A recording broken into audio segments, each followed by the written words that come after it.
Machiegni nyakora mag jwang' e weche mag tuke midhiambo makawuono. Nyinga en James Opondo.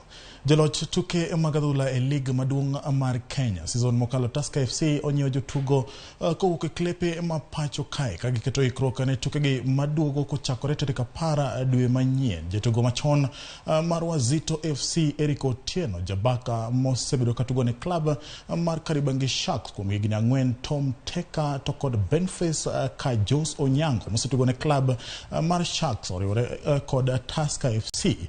Kidieny mar jogol klab Tusker poko omedo jagondgi Patrick Matasi orak kata odoko ne klab no bende onyieo jagol Brian Opondo kowuok e klab mar Bidco mabiro manyo thuolo mar tugo kinde kod jotugo mamoko. Tuke mag lig maduong' mar adhula pod ni kod bagni ka komiti mar ng'ado aora mong'ere kaka Transition Committee osechano tuke mokwongo mag season ni machakore tarik 10.